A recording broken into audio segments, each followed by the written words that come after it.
All right, so you're considering doing a powerlifting meet. Congratulations, that's a big step. Powerlifting meets are great ways to meet people, get involved in the community, in the sport that you hopefully love, and cap off a great training cycle by setting some numbers on the board in an official manner.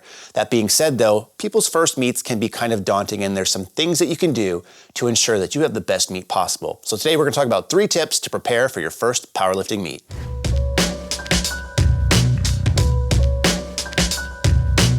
So the first thing I want to talk about today, tip number 1, is not waiting to compete. And I mean this in 2 different fashions. The first of which is in my conversations with people who haven't competed yet. They're oftentimes hesitant because they feel like their total isn't respectable or competitive enough. They want to build their total, lift more weights before stepping on a platform and testing out in front of their peers or putting something on paper. And I couldn't really disagree more with this logic, because chances are the majority of people competing in powerlifting, and there's a lot these days, is that they're going to compete at a local level, and you don't know who is going to show up at your meet. Case in point, I've been a part of many meets where there's only been a single competitor per weight class.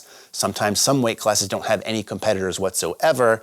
So if that's your roadblock to signing up, I don't really buy it, because chances are you could sign up for that meet, be the only person to show up, and no matter what total you put up, you would still walk out with a first place medal or trophy, depending on the federation you're competing in. And on the flip side, you could compete in a federation that has a lot of people in your weight class on that particular day, all of which may have better totals than you. And you could go in and put together the best total of your life, hit PRs across the board, and still come in last place. So it doesn't really matter from that standpoint of being competitive. Well, I think what's more important is going in, having fun, getting your feet wet, so to say, learning the rules and the nuances of getting a powerlifting meet completed, and hopefully finding that fire that's going to continue to lead you to compete and try to better your numbers each time out. The second case in point of not waiting to sign up for a meet is that powerlifting is more popular than ever, as I just mentioned. The fact of the matter is if you wait too long to sign up for a meet, chances are it's going to be filled up and you will not be able to compete in that meet, which could throw a wrench in your training plans if you are trying to peak for a certain date, or you really wanted to do one because it was local to you or your friends were doing it. If you have a meet in mind that you want to do, sign up as soon as you can so you can get all your ducks in a row, set up a good training plan, be mentally prepared to go, and not have to worry about scrambling at the last minute to find a new meet and adjust your training protocols.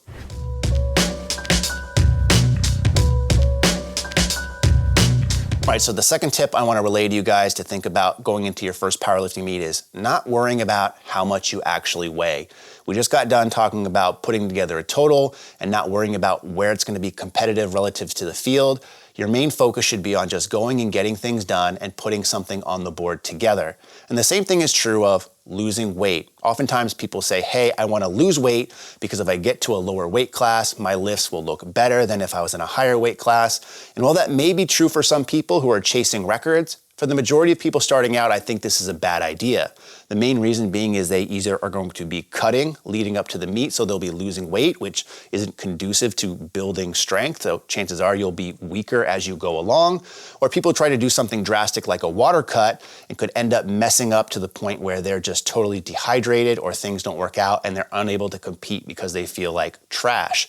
So again, both methods aren't really conducive to what you should be focused on for your first meet, which again is putting a total together and building it in each subsequent meet past that point. And again, learning the nuances of a powerlifting meet of how things work and roll, and not worry about some of the things that don't really mean much at the end of the day.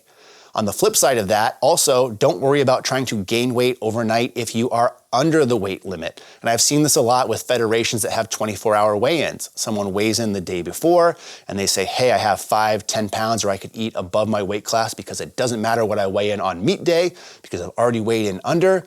And they start to eat like an asshole and eat how they haven't eaten before just because they think that the extra food is gonna help them load up and fuel up. Fettuccine Alfredo. Time to carbo load. And what ends up happening is they feel like trash on meet day. Either they can't eat the morning of. Oh, Alfredo sauce. I'm getting a stitch. They have stomach issues. They're in the bathroom all day. And if you've ever been to a powerlifting meet, God forbid you ever go to those bathrooms because they smell god awful. Or maybe you're just sick to the point where, again, you can't even lift. So go in with a normal plan. Don't worry about your weight. Your main concern is to have fun and put a total together.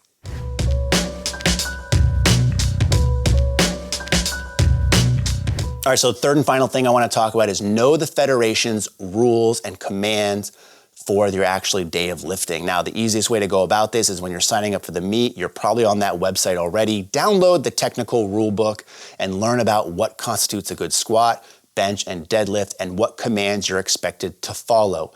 Put those into practice in your training. If you're training with someone, have them call them out. If you're training alone, just make sure you're pausing the lifts you're supposed to pause. Make sure you're waiting to get a rack command. So just think about it through your head. And even though you're going to prepare to do it, chances are you're going to miss at least one lift in your first meet because you missed a command or jumped a call. It happens to the best of us.